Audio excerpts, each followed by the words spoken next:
महंगाई खूब हो गई है। एक आम आदमी इस देश के अंदर महंगाई से बहुत ज्यादा परेशान है। घर का खर्चा चलना मुश्किल हो गया।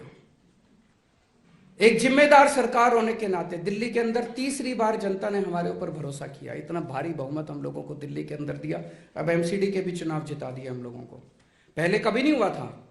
पहले क्या होता था दिल्ली के अंदर कि दिल्ली सरकार में एक पार्टी की सरकार बनती थी, वो इतने उल्टे सीधे काम करते थे कि एमसीडी में फिर जनता दुखी होकर दूसरी पार्टी की सरकार बना देती थी। फिर वो एमसीडी वाले इतने दुखी कर देते थे कि फिर दिल्ली में पहली बार ऐसे हुआ कि 3 बार हमारी सरकार बनी और एमसीडी में भी हमारी सरकार बन गई। दिल्ली में हमने जनता को खूब सारी फ्री की सुविधाएं दी है। हमने जनता के लिए शिक्षा फ्री कर दी, हमने जनता के लिए हॉस्पिटल फ्री कर दिए, घर में किसी के कोई बीमार हो जाए तो उसका सारा इलाज फ्री कर दिया, हमने बिजली फ्री कर दी, हमने पानी फ्री कर दिया, तीर्थ यात्रा पे लेके जाते हैं लोगों को। इस वजह से आपको जान के बड़ी खुशी होगी, ये डेटा मैं नहीं दे रहा, केंद्र सरकार की एक रिपोर्ट आई है। उस रिपोर्ट के मुताबिक पूरे देश में महंगाई की दर 7.4% है। पूरे देश में महंगाई की दर 7.4% है और दिल्ली में महंगाई की दर 4% है। पूरे देश में सबसे कम महंगाई दिल्ली में है। ये मैं नहीं कह रहा, केंद्र सरकार की रिपोर्ट कह रही है। और उसका कारण यही है कि दिल्ली के अंदर इतनी सारी चीजें फ्री है। दिल्ली देश का सबसे बड़ा शहर है और हम सोच सकते हैं कि शहरों में नेचुरली महंगाई होती है। आप किसी भी बड़े शहर में चले जाओ तो कहा जाता है ना कि शहर में तो महंगी चीजें हैं, गांव में तो सस्ती चीजें हैं, शहर में तो महंगी चीजें। तो दिल्ली में तो सबसे ज्यादा महंगी होनी चाहिए थी पूरे देश में। दिल्ली तो देश की राजधानी है, सबसे बड़ा शहर है, सबसे ज्यादा चीजें महंगी दिल्ली में होनी चाहिए थी। सबसे सस्ती दिल्ली है पूरे देश के अंदर, सबसे सस्ती। ये भी एक मॉडल है अपने आप में, दुनिया के लिए मॉडल है। और सबसे में ज्यादा महंगाई कहां है? उत्तर प्रदेश, मध्य प्रदेश और गुजरात में 8% महंगाई है। भारतीय जनता पार्टी के सारे राज्यों में सबसे ज्यादा महंगाई है और दिल्ली में सबसे कम महंगाई है। तो महंगाई कम हो तो सकती है, शर्त एक ही है, आम आदमी पार्टी जैसी एक ईमानदार सरकार होनी चाहिए। कुछ लोग मेरे से प्रश्न पूछते हैं, आम आदमी पार्टी का विजन क्या है आपका? आने वाले समय में आप आम आदमी पार्टी को कहां देखते हैं, कैसे देखते हैं? आम आदमी पार्टी को लेके मेरा कोई विजन नहीं है, देश को लेके मेरा विजन है। देश को हम कहां देखते हैं? आज से 5 साल के बाद, 10 साल के बाद देश को कहां देखते हैं? देश के बारे में हमारा विजन है और आम आदमी पार्टी तो उस देश के विजन को पूरा करने में अपना काम करेगी।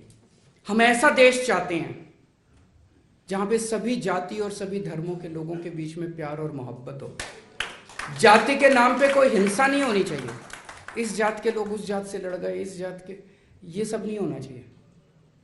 धर्म के नाम पे हिंसा नहीं होनी चाहिए, धर्म के नाम पे मारपीट नहीं होनी चाहिए, धर्म के नाम पे गाली गलौज, गुंडई लफंगई नहीं होनी चाहिए। अगर किसी देश के अंदर लोग इकट्ठे होके एक साथ काम नहीं करेंगे, वो देश कभी तरक्की कर ही नहीं सकता। पहले तो अपने को, देश को इकट्ठा करना पड़ेगा ना। देश क्या है? 130 करोड़ लोगों का परिवार है। अगर ये 130 करोड़ लोग एक साथ मिलके, जिस परिवार के अंदर मान लो 4 भाई हैं और वो चारों भाई आपस में लड़ रहे हैं, वो परिवार तरक्की कर सकता है क्या? जो बाप जमीन जायदाद छोड़ के जाता है उसके भी 4 टुकड़े कर लेगा वो। और जो चारों भाई एक साथ मिलके आगे बढ़ते हैं तो वो बाप जितनी जमीन छोड़ के जाता है उससे भी 100 गुना जमीन कर लेते हैं वो चारों मिलके, अगर एक परिवार एक साथ रहता है। ये जितने जाति, धर्म, जितने कल्चर, भाषाएं हमारे देश के अंदर, ये 130 करोड़ लोगों का परिवार है। अगर हम एक साथ मिलके नहीं रहेंगे तो देश तरक्की कर ही नहीं सकता। जो भी पार्टी, जो भी संस्था हमारे देश को टुकड़े टुकड़े करने की कोशिश करती है, वो इस देश की तरक्की करना नहीं चाहती, वो इस देश को 19वीं सदी में ले जाना चाहती है। हम एक ऐसा देश चाहते हैं जहां पे कोई भूखा न सोए, सबको भरपेट रोटी मिले, और केवल अपने अपने लोगों को नहीं, भारत दुनिया को भी रोटी देने के लिए सक्षम बने। हम खुद तो अपना पेट भरें, हम खुद तो अपना पेट भरें, हम दुनिया के भी गरीब देशों का पेट भरने के लिए समर्थ हों, ऐसे भारत की परिकल्पना करते हैं हम। हमारे देश के अंदर हर बच्चे को, जो भी पैदा हो हमारे देश के अंदर बच्चा, चाहे वो गरीब का हो चाहे अमीर का हो, गरीब से गरीब बच्चा भी, उसको भी अच्छी से अच्छी शिक्षा मिलनी चाहिए। सब बच्चों को अच्छी से अच्छी शिक्षा मिले, बेस्ट शिक्षा मिले। जो अमीर के बच्चे को जिस जैसा स्कूल मिलता है वैसे स्कूल की और यूनिवर्सिटी की और कॉलेज की सुविधाएं गरीब से गरीब बच्चे को मिले, और हमारा देश पूरी दुनिया का शिक्षा का हब बने। एक जमाना ऐसा था जहां हमारे देश के अंदर नालंदा यूनिवर्सिटी थी, पूरी दुनिया के बच्चे हमारे देश के अंदर पढ़ने के लिए आते थे। आज हमारे बच्चे यूक्रेन जाते हैं मेडिकल पढ़ने के लिए, शर्म की बात है। हम ऐसे देश की परिकल्पना करते हैं जहां पे पूरी दुनिया से टॉप की, आज आप टॉप की 10 यूनिवर्सिटीज ले लो दुनिया की, उन 10 में एक भी यूनिवर्सिटी भारत की नहीं है। हम ऐसे भारत की परिकल्पना करते हैं जब दुनिया की टॉप की 10 यूनिवर्सिटी भारत के अंदर होंगी और पूरी दुनिया के बच्चे भारत में पढ़ने के लिए आएंगे। हम ऐसे भारत की परिकल्पना करते हैं, अगर कोई बीमार होगा हमारे देश के अंदर तो उसको अच्छे से अच्छा इलाज, बेस्ट इलाज मिलना चाहिए। आज जैसे सरकारी अस्पतालों की हालत है, ये हालत सुधारनी है, दिल्ली में सुधार के दिखाई है। मान साहब अब पंजाब में लगे हुए हैं।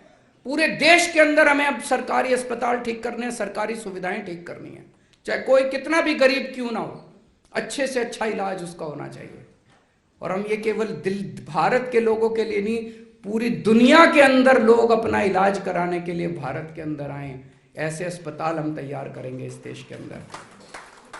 साइंस और टेक्नोलॉजी के अंदर भारत दुनिया का नंबर 1 देश बन सकता है। आज अमेरिका की बड़ी बड़ी यूनिवर्सिटीज उठा के देख लो, जितनी MIT ये सब जितनी है, नासा उठा के देख लो, भारत के लोग भरे पड़े हैं वहां। उनको बाहर क्यों जाना पड़ता है? वो अपने देश के अंदर रिसर्च क्यों नहीं कर सकते? कर सकते हैं। हमारे देश के अंदर इतनी गंदी पॉलिटिक्स है, इतनी, कोई बेचारा रिसर्च में आगे बढ़े उसको टांग खींच के सारे नीचे ले आते हैं। हम अपने देश के अंदर बेस्ट रिसर्च इंस्टीट्यूट्स खोलना चाहते हैं, बेस्ट साइंस और टेक्नोलॉजी के सेंटर्स खोलना चाहते हैं, जो भारत को नहीं पूरी दुनिया को एक दिशा देंगे। मैं इस देश से केवल गरीबी दूर नहीं करना चाहता, मैं इस देश के हर गरीब आदमी को अमीर बनाना चाहता हूं। ऐसे भारत की कल्पना करते हैं हम, और ऐसे भारत को अचीव करने के लिए, ऐसे भारत के विजन को अचीव करने के लिए आम आदमी पार्टी एक जरिया है। जैसा मैंने कहा कि लोग पूछते हैं कि आम आदमी पार्टी का आपका क्या विजन है। आम आदमी पार्टी एक जरिया है, एक व्हीकल है, ये व्हीकल के जरिए हम उस ऐसे भारत की परिकल्पना करेंगे। एक अहम मुद्दा है जो पिछले कई दिनों से इस देश के हर आदमी को पीड़ा दे रहा है, वो है जिस तरह से पिछले कुछ सालों में चाइना हम लोगों को आंखें दिखा रहा है। चाइना जिस तरह से हमारे ऊपर जब कब छोटे बड़े हमले कर देता है, हमारे देश के जवान बॉर्डर के ऊपर चाइना का डट के मुकाबला कर रहे हैं, अपनी जान तक दे रहे हैं। कई जवानों ने अपनी जान दे दी। उसके बावजूद सुनने में आता है कि चाइना कहीं पे इतने किलोमीटर अंदर घुस गया, चाइना कहीं पे इतने किलोमीटर अंदर घुस गया। भारत सरकार कहती है नहीं नहीं सब ठीक है। मीडिया में आता है, सोशल मीडिया में आता है कि नहीं नहीं सरकार ठीक नहीं बोल रही।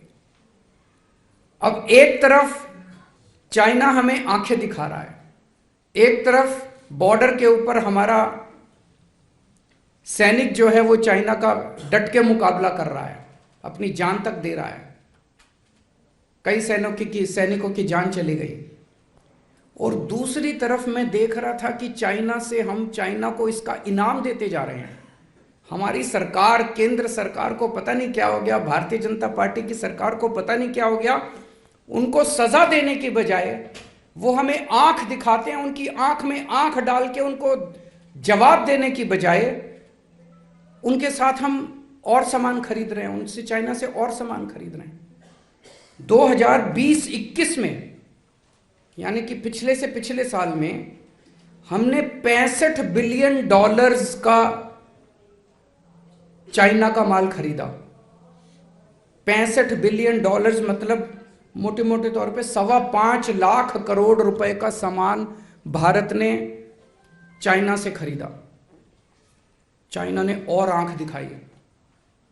तो भारतीय जनता पार्टी की सरकार ने अगले साल $95 बिलियन का 7.5 लाख करोड़ का और सामान खरीदा उनसे, और सामान खरीदा। अरे आपको तो उनको सजा देनी चाहिए थी, उनको कहना चाहिए था कि या तो तमीज से रहो, नहीं तो हम सामान खरीदना बंद कर देंगे तुमसे। करना चाहिए था कि नहीं करना चाहिए था? हमें तो उनको सजा देनी चाहिए थी, उनसे और माल खरीदने की। क्या मजबूरी है केंद्र सरकार की? क्या मजबूरी है भारतीय जनता पार्टी की? एक तरफ हमारे बॉर्डर पे सैनिक जान दे रहे हैं और दूसरी तरफ ये चाइना को इनाम पे इनाम देते जा रहे हैं, चाइना से और माल खरीद रहे हैं, और माल खरीद रहे हैं। क्यों? हमारे सैनिकों की जान की कोई कीमत नहीं है क्या? और माल क्या खरीदते हैं? चप्पलें इंपोर्ट हो रही है, कपड़े इंपोर्ट हो रहे हैं, खिलौने इंपोर्ट हो रहे हैं। ये हम नहीं बना सकते? चप्पलें हम नहीं बना सकते? कपड़े हम नहीं बना सकते? वहां से चश्मे इंपोर्ट हो रहे हैं।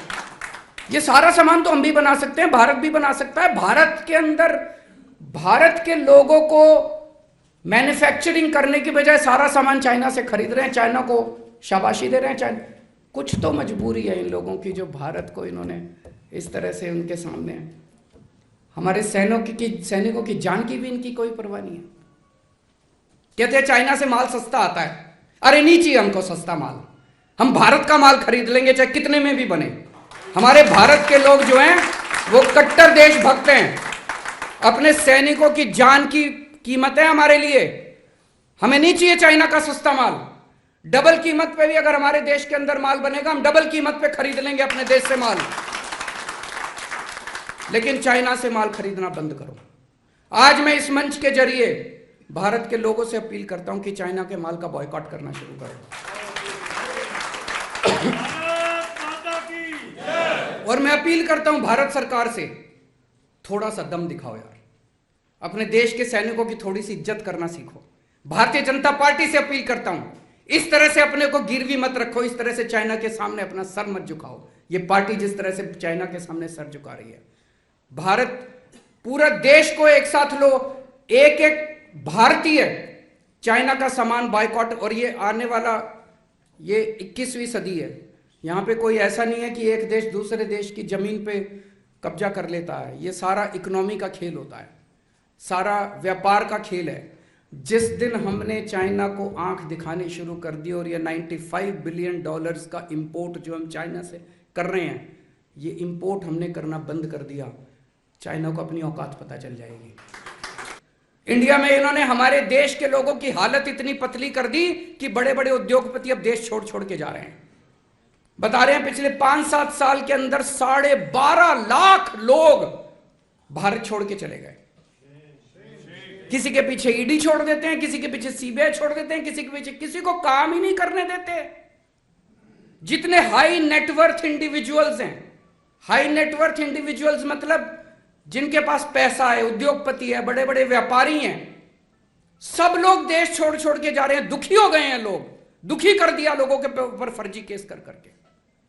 जितने चोर उचक्के हैं उनको नहीं पकड़ेंगे, चोर उचक्कों को अपनी पार्टी में शामिल कर लेंगे, चोर उचक्कों को संरक्षण देंगे। और जो ईमानदारी से काम करना चाहता है इस देश के अंदर, ईमानदारी से उद्योग चलाना चाहता है, ईमानदारी से इंडस्ट्री चलाना चाहता है, ईमानदारी से व्यापार करना चाहता है, उसके पीछे ईडी छोड़ देंगे, उसके पीछे सीबीआई छोड़ देंगे। वो बेचारा हाथ जोड़ के देश छोड़ के चला गया। इधर चाइना से हाथ मिलाते हैं, लेकिन जो लोग हमारे देश के अंदर व्यापार कर सकते हैं, उद्योग लगा सकते हैं, मैन्युफैक्चरिंग कर सकते हैं, देश के बच्चों को रोजगार दे सकते हैं, उनके पीछे ईडी छोड़ दी, वो सारे देश छोड़ छोड़। ऐसे देश कैसे आगे बढ़ेगा? आप इस सब की मैन्युफैक्चरिंग लगाओ। पूरी दुनिया के अंदर जितने इंडियंस हैं, भारत के जितने लोग पूरी दुनिया के अंदर, सबको ले आओ इंडिया में। सबको बोलो इन्वेस्ट करो, हम आपको फैसिलिटीज देंगे, हम आपको जमीन देंगे, हम आपको सारी फैसिलिटीज देंगे, इंडिया में आके मैन्युफैक्चरिंग करो। मैं आपको गारंटी देता हूं, हम चाइना को एक्सपोर्ट करना ना चालू कर दें, इंपोर्ट करने के लिए। इंडियंस को तो तुम भगा रहे हो सबको इंडिया से, और चाइना वालों को गले लगा रहे हो, झूला झुलाते हो चाइना वालों को बुला के। अरे शर्म कर लो थोड़ी सी तुम।